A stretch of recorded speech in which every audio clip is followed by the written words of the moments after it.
Alors, c'est pas tant une conférence à proprement parler que je voudrais faire que donner un certain nombre d'éléments de réflexion sur cette question d'économie circulaire. Comme vous le savez, cette expression est à la mode. Alors, je chercherai quand même un petit peu à la différencier de ce qu'on appelle l'écologie industrielle, dire quelles sont les différences entre les deux. Ensuite, j'aimerais donner, alors après avoir parlé d'écologie industrielle, donner une première définition de l'économie circulaire, mais très vite derrière, vous inviter, vous donner un certain nombre d'éléments en amont pour vous montrer en quoi cette économie circulaire est vraiment importante et pourquoi je pense qu'on a tout intérêt à essayer de rentrer assez rapidement dans ce type de modèle. Alors, parfois, on peut confondre entre écologie industrielle et économie circulaire. Je dirais qu'écologie industrielle, c'est plus strict. Il y a la base scientifique qui est l'analyse des flux de matière, les bilans de matière. Et puis, il y a ce que l'écologie industrielle avait mis en avant pendant des années, ce qui était en fait essentiellement les écoparcs, les symbioses industrielles. Et donc, force est de constater que, alors d'une part, bien ces écoparcs, on ne peut pas les démultiplié de façon infinie. Pendant pratiquement 20 voire 30 ans, on a toujours parlé de Kalundborg. Alors il y en a d'autres, il y en a au moins une cinquantaine. Si on prend vraiment les plus importants, il y en a une cinquantaine au monde, il y en a probablement plus si on y fait entrer des choses qui sont assez réduites. Mais grosso modo, c'est l'idée de mutualiser un certain nombre de flux et puis le fait que les déchets des uns deviennent les ressources des autres, mais avec cette caractéristique très particulière que c'est toujours sur un territoire très restreint, un écoparc en général. Alors que ce qu'on entend, et puis alors, ce que je pourrais dire aussi, c'est que très souvent, le pourcentage de matière qu'on économise est quand même assez généralement modeste. Ça oscille entre 10 et 20%. Ça va jamais vraiment au-delà. Et comme on va le voir avec un certain nombre de chiffres que je vous donnerai après, eh bien, c'est vraiment pas dimensionné aux problèmes qu'on connaît aujourd'hui. Alors, d'où l'expression qui est ancienne d'ailleurs, qui arrive probablement dans les années 90, donc un peu de choses prend en même temps que l'expression d'écologie industrielle, mais elle va finir par l'emporter aujourd'hui. Mais le sens est plus général, c'est celui d'économie circulaire. Alors, la Chine, par exemple, en décembre 2008, a publié une première loi sur l'économie circulaire. On avait quelque chose de moins ambitieux en Allemagne, dont les Chinois justement s'étaient inspirés dans les années 90-90 aussi. Et puis là, récemment en France, avec la conférence gouvernementale sur les questions d'environnement, l'économie circulaire a été aussi à l'honneur. Donc économie circulaire, c'est plus large comme sens qu'écologie industrielle. Eh bien, et on peut la définir de la manière suivante avec les 4 R, c'est très connu, mais je vous les rappelle. Alors, le premier de ces R, et c'est parfois celui qu'on a tendance à oublier, le premier de ces R, c'est réduire. Je vais vous donner juste après un certain nombre de chiffres, vous montrer en quoi on a vraiment tout intérêt à réduire. C'est-à-dire que si on ne réduit pas, eh bien, malheureusement, j'ai peur que les choses ne passent pas dans un certain nombre de domaines. Donc ça, c'est le premier terme très important. Ensuite, après, on a réemployé, réutilisé, refabriqué, on pourrait même en rajouter encore un R, selon les origines, on va les trouver. Puis on a un dernier R qui est très important aussi, qui est le recyclage. Alors ça aussi, je vous donnerai un certain nombre d'éléments assez précis sur les limites du recyclage auxquelles on ne pense pas toujours, alors que c'est vraiment extrêmement important. Je reviens un petit moment sur le mot réduire. Évidemment, c'est ce que nos sociétés, et notamment d'ailleurs, eh bien, monsieur tout le monde, a beaucoup de mal à entendre. Et on va voir pourtant qu'on n'y échappe pas. Mais au-delà du réduire, il y a autre chose qui va avec le réduire, qui l'accompagne, qui est évidemment l'éco-conception.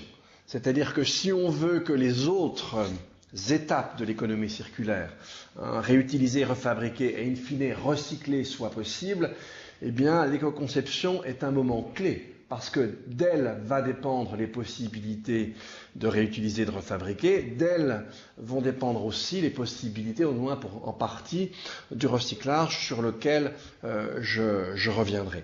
Alors, l'ambition, ce serait que cela devienne un modèle général. Et par exemple, on peut très bien articuler ce qu'on appelle économie circulaire et puis économie de fonctionnalité, j'y reviendrai après, parce que c'est probablement aussi un des moyens de booster l'avancement de l'économie circulaire. Mais avant même de rentrer plus dans les détails, je voudrais vous rappeler un certain nombre de chiffres pour vous montrer en quoi. Eh bien, il nous sera très difficile d'échapper à l'économie circulaire si tant est qu'on le veuille. Je vais m'appuyer sur différentes études. S'il y en a veut, je lui donnerai les références par mail après. Mais imaginons la question du cuivre. Hein, et vous savez que la production de cuivre a augmenté d'un facteur 30 tout au long du XXe siècle. Eh bien, imaginons qu'en 2050, on veuille, qu'on ait ce souhait d'avoir un niveau de service énergétique qui serait équivalent à ce qu'on connaît aujourd'hui au Québec, aux États-Unis, en Europe en général, Australie, etc., Japon. Et imaginons qu'on veuille l'étendre à toute la planète avec une population qui serait de 9,3 milliards. Et comme vous savez, 2050, même l'ONU a révisé un peu à la hausse ses prévisions démographiques. Hein, disons le niveau le plus prévisible serait plutôt 9,6 milliards. Alors ça peut être un peu plus, ça peut être un peu moins. Mais restons à peu près dans cet ordre de grandeur. Eh bien, sachez que pour avoir, avec le cuivre qui manifestement paraît pas substituable, eh bien, nous n'aurions pas assez de cuivre au monde pour que ce niveau de service soit disponible à 9,3 milliards de personnes en 2050, en imaginant une production primaire d'énergie qui serait 2,5 fois celle que l'on connaît aujourd'hui. Donc voilà, s'il n'y a pas de circularité, si on ne réduit pas notre dépense de matière, on va avoir un problème. Je vais toujours vous donner un autre exemple. Imaginons, toujours encore une fois, on se situe en 2050, on imagine toujours en grosso modo avoir à peu près 9,3 milliards, 9,5 millions de personnes, une production d'énergie primaire qui serait 2,5 fois la nôtre. Eh bien, quelle serait la partie de cette énergie qu'on pourrait produire avec des panneaux éoliens à couche mince, qui, comme vous le savez, sont gourmands en cadmium, en gallium, en indium, en tellure, en sélénium? Eh bien, en fait, on ne pourrait pas produire plus d'1% de l'énergie primaire avec ces panneaux. Imaginons maintenant qu'on veuille la produire avec des éoliennes, et là je mets même entre parenthèses, si vous voulez, les surfaces qui seraient disponibles pour avoir le meilleur rendement, parce qu'on serait en dessous, mais bon, imaginons. Eh bien, il faudrait augmenter la production, par exemple, de néodyme par un facteur 180, alors que, je vous le rappelle, elle risque d'être aussi très utilisée pour les voitures électriques. Donc ça ne passe pas non plus.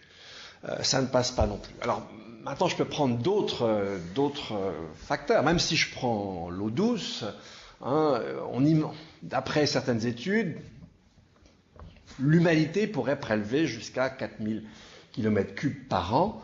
Eh bien, avec toujours ce même niveau de population, on serait au-delà des 4000 km3 pour répondre. On sera entre 4000 et 4400, ou 4600, je ne sais plus, je donne ça de mémoire, pour répondre à nos besoins.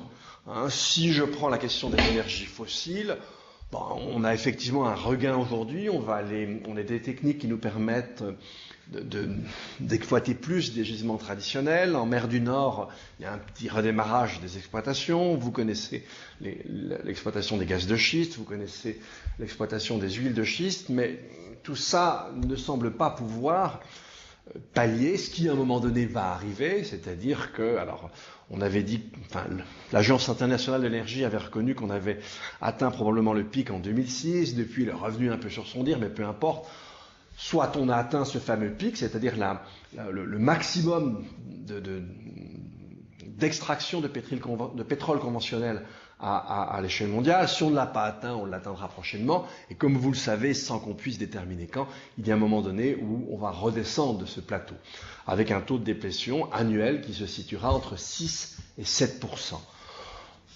Il est totalement improbable que l'on puisse combler ce déficit le jour où il va, les années à partir desquelles il va commencer à se produire, avec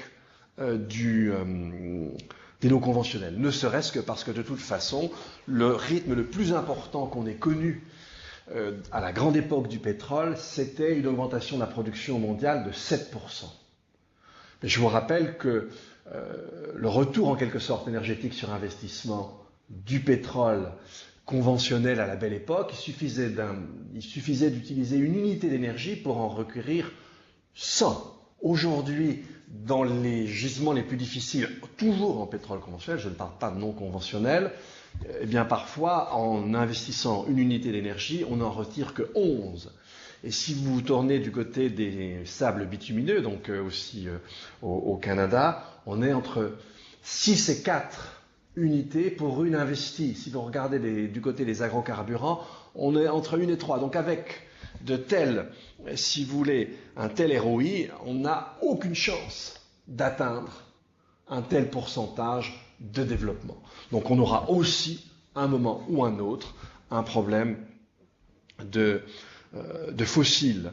On a, comme vous le savez, depuis 1985, l'augmentation mondiale de la production de céréales ne suit plus le même rythme que l'augmentation de la démographie mondiale. Et vous savez qu'on a toutes sortes de raisons de s'inquiéter avec l'épuisement de certains aquifères, avec le changement climatique, avec un éventuel basculement des écosystèmes, avec la salinisation, l'érosion, la perte d'un certain nombre de sols, avec les tensions sur le phosphate, on atteindra probablement le pic, avec précisément les tensions sur l'énergie.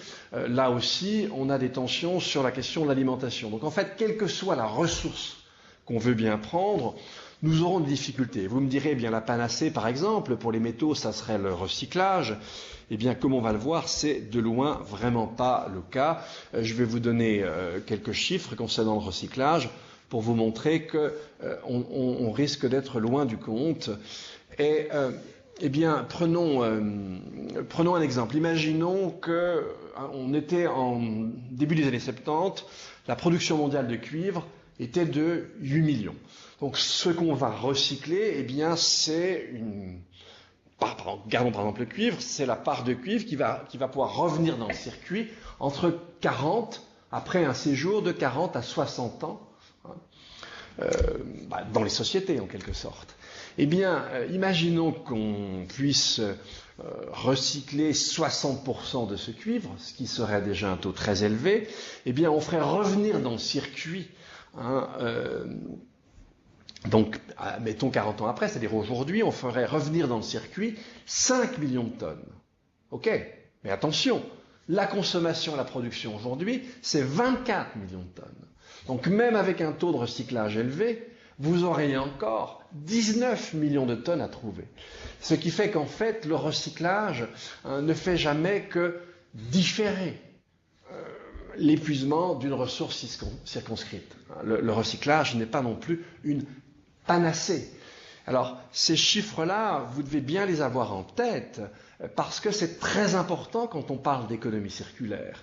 Si on n'a pas ces chiffres en tête, si on ne sait pas qu'on va sur chacun de ces domaines vers des difficultés dans les décennies qui viennent, alors selon ce qu'on va prendre en considération, ça peut être dans 15 ans, ça peut être dans 20, ça peut être dans 30, ça peut être dans 40, eh bien, si on n'a pas à l'esprit les tensions qui arrivent, on n'est pas très motivé, d'une part à développer l'économie circulaire, encore que je vais y revenir, on pourrait la développer de façon partielle, mais en tout cas, on n'est pas très motivé à bien insister sur l'aspect réduction.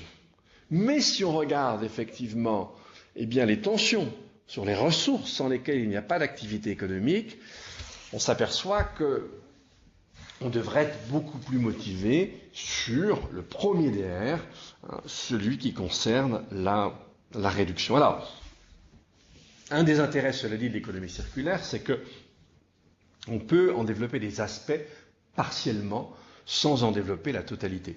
Je vous donne un simple exemple. Alors, il y a quelques usines de ce type-là au monde, mais il y a une usine du groupe Unicor, qui était un groupe lié aux métaux, et pas à l'extraction, mais à la transformation d'un certain nombre de métaux, et qui s'est reconverti justement dans l'économie circulaire. Ils ont construit une grosse unité près d'Anvers, où on retraite les déchets électroniques, et notamment, évidemment, les déchets d'ordinateurs en particulier. Et le retraitement est tout à fait astucieux parce qu'une part de l'énergie qui est employée pour faire fondre les métaux, eh bien, c'est carrément les plastiques qui les entourent. Pensez au plastique d'une carte mère, pensez au plastique qui entoure un fil, etc. Eh bien, ces plastiques-là sont brûlés pour permettre ensuite la récupération. Et on arrive à des choses assez fantastiques. Je donne ça de mémoire. Je crois qu'il faut déplacer 1 tonne pour avoir 5 grammes d'or aujourd'hui. Eh bien, en retraitant certains déchets électroniques, avec 1 tonne de déchets, vous pouvez récupérer jusqu'à 25 grammes d'or. Donc, en quelque sorte, on a une productivité à la tonne qui est plus importante qu'avec l'extraction primaire elle-même. Alors, on peut très bien développer ce style d'installation sans développer l'arc dans sa totalité de l'économie circulaire, et ça c'est aussi un des avantages de l'économie circulaire. Comme le fameux R, le fameux réduire, prend en quelque sorte à revers nos populations finalement, disons-le, eh bien on n'a pas besoin d'avoir un assentiment absolu pour commencer à développer certains aspects de la chaîne de ce que pourrait être une économie plus circulaire que ne l'est la nôtre. Alors ça me semble un aspect très important. Et j'aimerais maintenant faire le lien entre l'économie circulaire, qui est un peu ce qu'on vise en termes de stratégie de dématérialisation, c'est ce qui devrait être le plus efficace. Et ce qui est intéressant, c'est que l'économie circulaire, elle peut très bien se mailler avec une autre forme de stratégie de dématérialisation qu'on appelle l'économie de fonctionnalité. Je pense que vous savez de quoi il s'agit. L'économie de fonctionnalité, on peut la définir de façon très simple en parlant de la substitution à la vente d'un bien de la vente de l'usage de ce bien. Alors, on a au moins 3 formes possibles d'économie de fonctionnalité. La première forme possible d'économie de fonctionnalité, eh bien, c'est le B2B, c'est quand une entreprise prend en charge une fonction auprès d'une entreprise et une fonction pour cette autre entreprise qui est plutôt marginale. Je vais vous donner 2 exemples. Vous avez une firme de pneumatiques, Michelin, qui pratique depuis très longtemps d'ailleurs en fait cette économie de fonctionnalité et qui la pratique pour les flottes de camions. Et donc, elle propose à certaines flottes de camions, alors c'est marginal, c'est 10%, c'est peut-être plus maintenant, mais c'était il y a quelques années, 10% du marché des flottes de camions, eh bien, de proposer à ces flottes de ne plus acheter les pneumatiques, mais d'acheter un service pneumatique vendu au kilomètre. Et donc, eh bien, c'est très intéressant parce que ça permet de réduire assez substantiellement pour la firme, le nombre de pneus vendus. Alors, ça veut dire que ça va à l'encontre, enfin, pas vendu, le nombre de pneus utilisés. Ça va à l'encontre de son intérêt. Ben non, parce que précisément, la firme ne se rémunère plus sur la vente des pneus, mais sur la vente des kilomètres. Et donc, plus un pneu dure, et plus donc la Michelin vend de kilomètres pneumatiques, et plus l'entreprise est rentable. Et donc, vous voyez, là, on a un recouvrement entre l'intérêt environnemental et puis l'intérêt pour l'entreprise. Alors, il n'y a aucun miracle à ça, c'est tout simplement qu'un pneu de poids lourd aujourd'hui, eh bien, tout d'abord, vous le recreusez. Il était conçu pour pouvoir être recreusé, d'avoir une seconde vie. On va recreuser et refaire les reliefs. Et puis, une fois qu'on a recreusé un pneu, on s'approche de la carcasse, et là, on le rechappe. Eh bien, sachez que l'opération de recreusage comme l'opération de rechappage sont 2 opérations qui sont possibles que dans une certaine fenêtre. C'est-à-dire, si on dépasse un certain degré d'usure, on ne peut plus recreuser le pneumatique.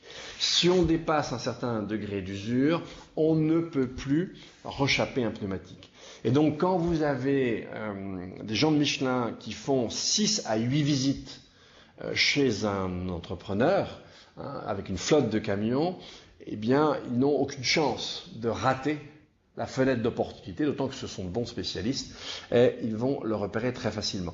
Ensuite, ils en profitent pour donner des cours de conduite économe aux chauffeurs de la flotte, et là ça fait encore baisser de 8 à 12% la consommation, et donc et le client et le manufacturier sont gagnants. Donc là, on est dans le B2B, alors Rank Xerox le pratique, là c'est même assez intéressant, ils acquièrent toute la bureautique d'une entreprise, et ensuite ils vont rationaliser, réparer, etc.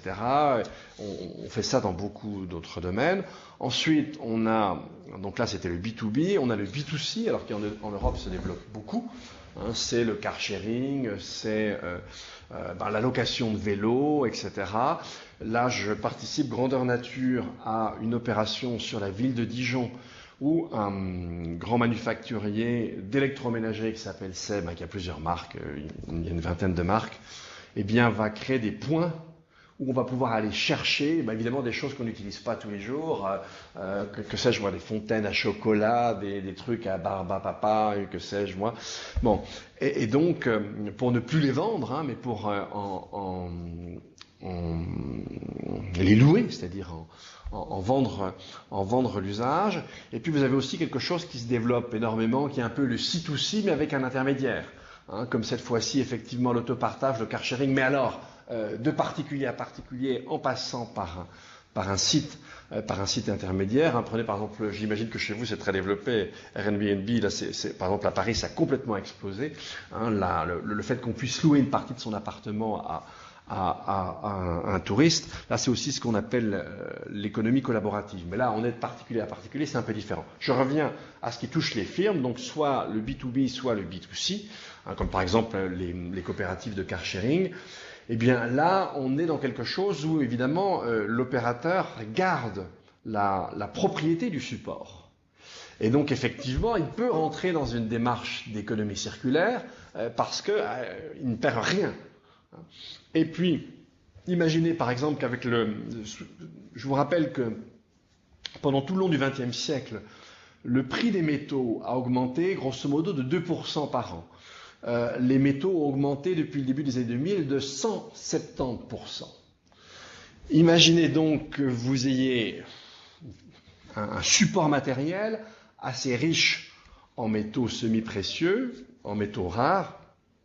Eh bien, il y a forte chance que le prix de votre support soit 10, 20 ans ou 30 ans après beaucoup plus élevé que lorsque vous l'avez offert à la location. Et donc, pour une entreprise, l'économie de fonctionnalité, ça lui permet de garder les matières stratégiques à partir desquelles elle peut vendre des services. Et ça, c'est aussi quelque chose de fondamental pour pouvoir assurer la pérennité d'une activité industrielle. Et donc, encore une fois, il y a un lien entre économie de fonctionnalité, dont on voit que c'est quelque chose qui commence à se développer maintenant, ça fait 30 ans qu'on en parle, mais là, il y a un véritable essor, et puis économie circulaire. Donc, on peut dire qu'il y a une espèce de tendance de fond, si je résume ce que j'ai dit, on a à l'amont des raisons qui sont des raisons lourdes d'entrer dans le système. On voit que ce système, on peut le développer avec une certaine forme de gamme, on peut le développer de façon progressive, on n'est pas obligé de mettre sur pied d'emblée la totalité de ce qu'on pourrait appeler une économie circulaire, et qu'on serait à la fois en termes de pérennité des activités économiques, d'une part, en termes de réduction de nos impacts sur la biosphère. On a là un modèle qui semble extrêmement intéressant et qui devrait nous permettre, en tout cas peut-on l'espérer, de faire front à un monde où la contrainte sur les matériaux,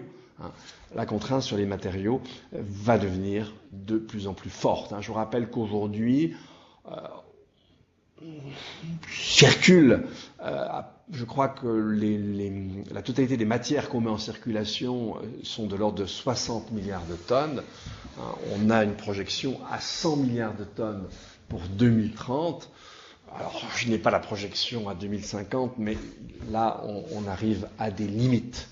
Et c'est précisément ce genre de modèle qui devrait nous permettre de nous confronter, je l'espère avec un maximum de chances de réussite, à ces contraintes qui vont se développer, se renforcer et parfois devenir assez vive dans les décennies qui viennent. Voilà, je vous remercie pour votre attention. Je tiens à saluer des personnes dans la salle qui sont impliquées dans VRIC, Ville et Régions innovantes, qui est une entreprise à but non lucratif pour l'instant, mais qui a l'intention de se transformer en entreprise, en coopérative de solidarité à but non lucratif au moment jugé opportun, c'est-à-dire au moment où on va faire assez d'argent pour être capable de s'introduire dans la loi des coopératives. Et puis, je salue en passant là, des membres fondateurs là, du VRIC qui sont ici dans la salle. Je pense à Pierre Mainguy, Gabriel, Clairet, Gisèle Groslot qui est peut-être dans la salle, alors puis des connaissances aussi là, qui suivent un peu nos activités. Ce qui m'a le plus rassuré dans je dirais, dans la démarche de l'implantation d'économie circulaire, je dirais, là, dans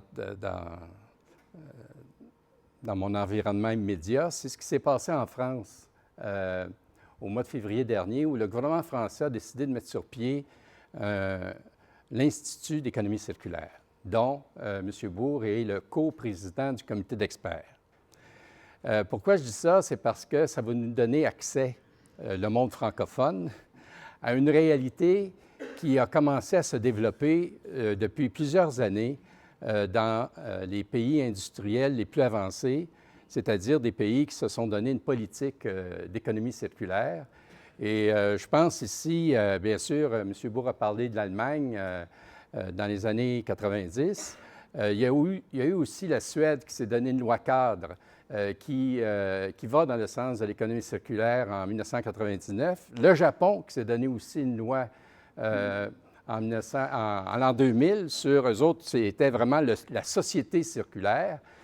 Et aussi, les pays occidentaux qui avaient cette loi-là sont parvenus, comme par hasard, à être les pays qui ont produit des technologies les plus avancées dans le domaine qu'on appelle des technologies propres et qui avaient aussi un besoin de vendre ces technologies-là. Et puis, un des meilleurs marchés qu'ils ont découvert à court terme, c'était la Chine.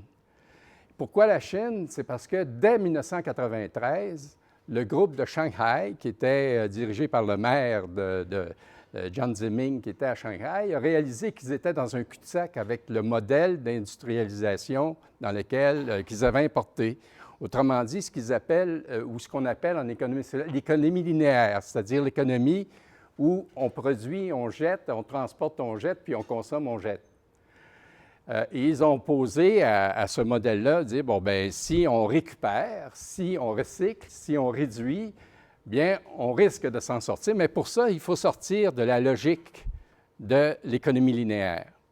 Et ils se sont mis à réfléchir sur le concept d'économie circulaire qui avait été initié par les pays les plus avancés sur le plan industriel, qui étaient l'Allemagne, par exemple, ou le Japon, embourbés par les déchets. Donc, ils se sont donné, ces pays-là, une politique, une loi qui visait à résoudre ce problème-là à court terme. Et comme disait M. Bourg, et là, ça vient accréditer votre affirmation à l'effet que l'économie circulaire, on peut le développer par des secteurs plus précis, plus spécifiques, correspondant à nos besoins, ou des entreprises qui sont plus ouvertes à ce type de logique d'économie circulaire. Et ce que vous disiez, il faut avoir en tête l'économie circulaire et de façon plus précise, si peu importe le secteur d'activité où vous êtes, c'est l'objectif de zéro déchet et zéro effet de serre. Autrement dit, c'est l'utopie. Autrement dit, c'est constamment avoir en tête qu'on doit poursuivre dans cette direction-là. Alors, quand on dit poursuivre dans cette direction-là, j'ai failli utiliser le terme faut mettre la R&D, la recherche et développement, et l'éducation au centre de l'économie circulaire. Et lorsque M. Bourg a fait allusion à la Chine tantôt, en fait, M. Bourg, ce qu'il ne vous a pas dit, puis Mme Diaz, je vais compléter votre présentation, c'est qu'il a piloté la thèse de doctorat, et ça, vous pouvez prendre ça en note, de Mme Xiang Fan sur l'économie circulaire en Chine, qui constitue, au fond, une thèse de 350 pages, mais où il y a beaucoup d'exemples. En fait, c'est une thèse, je dirais, monographique. Bien sûr qu'il y a des éléments théoriques, mais c'est vraiment une monographie sur les expériences d'économie circulaire en Chine depuis 2002. Mais ce qui m'a frappé dans cette thèse-là, et c'est ça qui est l'élément déclencheur pour le VRIC, c'est le fait que l'importance de la recherche-développement dans l'économie circulaire qui a été implantée en Chine. Dès 2002, les Chinois étaient aux prises, il y a des villes qui étaient aux prises avec des problèmes environnementaux épouvantables. Les gens étouffaient. Bon, littéralement, ils percevaient les sols étaient pollués, par exemple, à Guigang. Je vous donne une ville, là, mais c'est une ville qui est dans la thèse. Et le gouvernement chinois, qu'est-ce qu'il a dit? Bien, on va aller chercher l'expertise, l'expérience, grâce à notre centre de recherche en sciences environnementales de Chine, qui a maintenant un département spécialisé sur l'économie circulaire, donc fait partie de l'organigramme, si vous voulez, de leur centre. Et ils ont vraiment identifié l'ensemble de la ville comme étant un tout qui devait être sous, entre guillemets, une politique d'économie circulaire. Ils ont réalisé, ils ont obtenu des résultats et ils ont fait baisser la pollution de façon déterminante. Or, les Chinois, justement, c'est un bel exemple, quand vous disiez on peut commencer l'économie circulaire par des sujets concrets, alors par des projets spécifiques, et je dirais même que c'est essentiel de procéder de cette façon-là pour que la population, les décideurs s'approprient des projets, s'approprient de la problématique, la comprennent bien et puissent la transmettre, comme vous parliez tantôt de mutualiser, pour qu'ils puissent, et dans le cas chinois, pour que le gouvernement chinois puisse faire une évaluation, parce que ça coûte beaucoup d'argent au point de départ. Il n'y a pas encore de marché d'économie dominé par l'économie circulaire en Chine. C'est un marché qui est largement subventionné par l'État. Mais l'objectif, c'est que ce soit le marché qui prenne en charge cette économie-là, que ce ne soit pas laissé au hasard du profit, mais que ce soit les entreprises qui sont en symbiose, qui sont en lien entre elles, puissent être capables de vivre, que ce soit rentable de faire des affaires. Alors, c'est pour ça, par exemple, alors là, on a un autre exemple que vous allez retrouver dans la thèse, qui est le parc éco-industriel de Lubei, dans la province du Shandong, où elle fait une histoire assez courte, là, dit tout simplement que c'est 8 chimistes dans une petite salle que j'imagine, mettons, de cette grandeur-ci, pas de cette grandeur-là, là. Vous êtes en Chine, alors, de cette grandeur, il était 8, avec une subvention qui ont commencé en 1978, avec un leader qui croyait, sans le savoir, mais à l'économie circulaire, c'est-à-dire à l'économie, ce qu'on pourrait appeler dans notre langage québécois, l'économie de l'économie, entre guillemets, c'est-à-dire l'économie, vous vous souvenez quand nos grands-parents ou votre mère coupaient les boutons avant d'acheter des chemises, puis ramassaient les boutons pour pouvoir réparer, trouver des boutons, poser des boutons à des chemises qui avaient perdu leurs boutons, alors, ou faire avec des chemises, faire les guenilles. Alors, cette économie-là, il l'avait. Ça faisait partie de la culture. Et aujourd'hui, c'est rendu une entreprise où il y a 52 usines, où chacune des 52 usines est complémentaire à l'autre, sont liées en symbiotique. Et lorsque vous leur posez la question, bien, serez-vous intéressé à ce que dans votre parc industriel, il y ait une autre entreprise qui s'investisse? Bien, en fait, ils vous disent oui, mais à la condition, 1, de faire de la recherche et développement, 2, de respecter les propriétés intellectuelles, et 3, d'être en symbiotique avec des entreprises déjà existantes. Et il y a 7000 travailleurs qui travaillent dans ces entreprises-là. Et avec les technologies qu'ils ont développées, bien, ils sont capables maintenant d'exporter. Et quand j'y étais au mois de mai pour prolonger, si vous voulez, l'étude de Xiang Fan dans cette entreprise-là, bien, ils m'ont dit, notre DG arrive du Brésil pour vendre la technologie qui a été produite. Et c'est des technologies uniques. Alors, c'est pourquoi j'ai insisté, cette lecture de la thèse de Mme Xiang Fan m'a frappé et m'intéressait, c'était de voir dans quelle mesure la Chine est en train de développer, d'innover dans le cadre de la poursuite de la symbiotique, c'est-à-dire aujourd'hui, avec les technologies qu'on a, on peut récupérer, mettons, 30 de cuivre. Si avec une autre technologie, on est capable de récupérer 50 60 ça prend un effort de R&D pour le faire. Et pour ça, bien, ça va prendre des nouvelles technologies que vous allez pouvoir exporter. Alors, la Chine est en train de se donner des normes environnementales qui sont peut-être parmi les plus fortes au monde parce qu'elles ont utilisé les normes françaises, les normes allemandes, les normes japonaises. Elles se sont donné un corpus de normes, si vous voulez, et ils se sont dit, bien, nous autres, on a les meilleures normes, maintenant, on va se donner des délais pour les atteindre. Alors, les Chinois qu'on a reçus la semaine dernière nous ont dit, bon, bien, en 2014, si les entreprises pour tel type de normes atteignent leurs objectifs, tant mieux. Sinon, bien, ils vont perdre leur subvention ou n'auront pas de subvention. Donc, il y a la contrainte. Mais en Chine, c'est possible parce que la population commence à en avoir ras-le-bol et la perçoit très bien les problèmes d'environnement.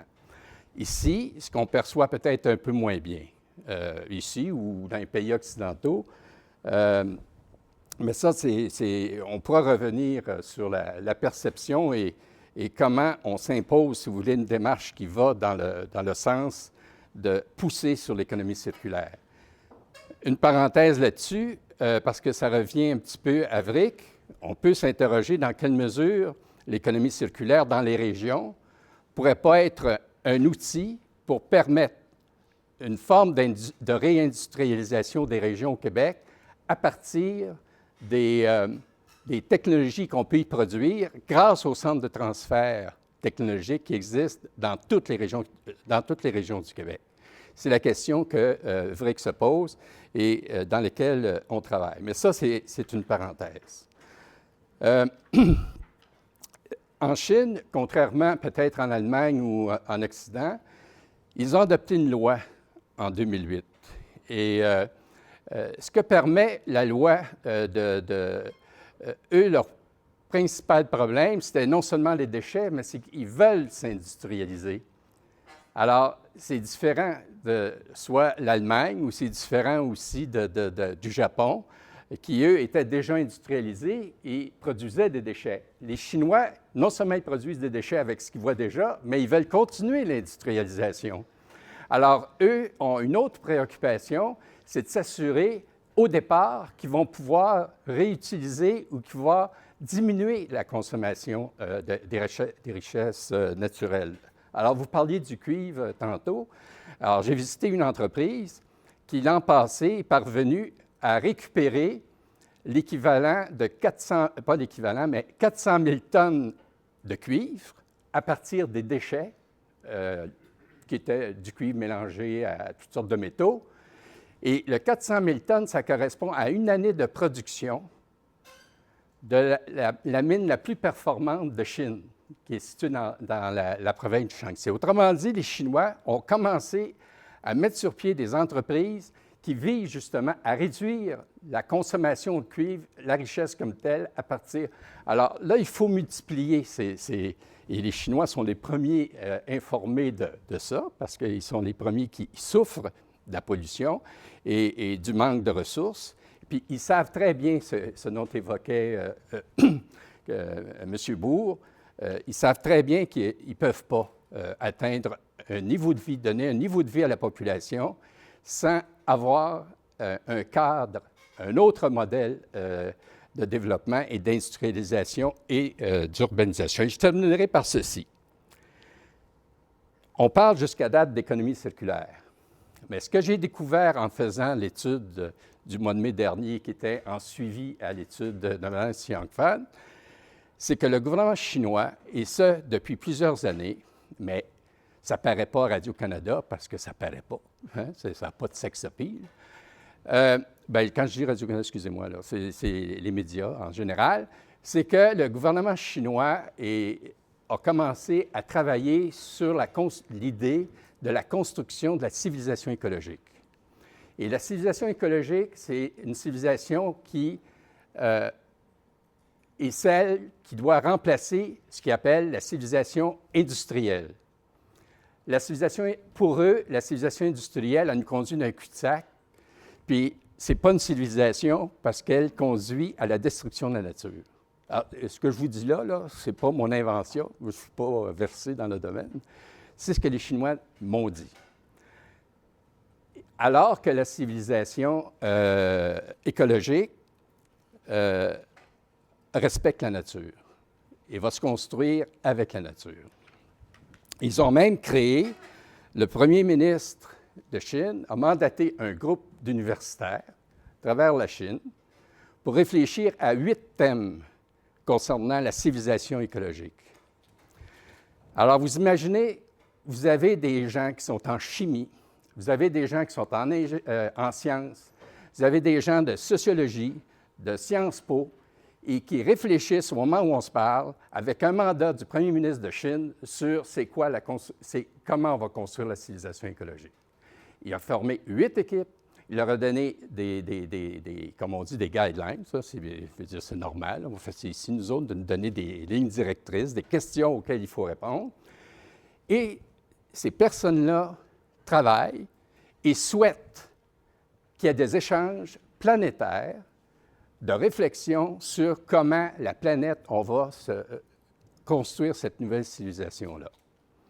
Alors, quand vous parliez tantôt, M. Bourg, qu'il y avait une forme d'urgence, je dirais, il n'y a pas seulement une forme d'urgence écologique, il y a une forme d'urgence économique, même pour nous, de réfléchir, parce qu'on a des problèmes avec la démocratie. Comment associer, si je reprends votre thème de l'an passé ici, comment associer dans le processus de décision le citoyen, la science et les décideurs politiques? Bien, les Chinois se posent exactement ou à peu près la même question. Mais il faut établir un réseau d'échange là-dessus. Alors, que ce soit une dictature ou que ce soit une société démocratique, a fortiori, comme société démocratique, il faut apporter ses réponses à ces questions-là. Et vous avez posé la question, puis on n'a pas encore les réponses aujourd'hui, même au Québec, encore moins au Canada, l'importance de la science. Bon. Alors, je termine là-dessus, et pour vous dire que j'espère qu'on va pouvoir poursuivre avec vous les discussions sur le sujet. Puis bien sûr, j'espère, ceux qui sont intéressés, bien, il y a possibilité de devenir membre de VRIC, là. Puis ça, bien, on pourra voir ça dans un autre moment. Alors, voilà, c'est les commentaires que je voulais faire à propos de pour alimenter, je dirais, votre propos.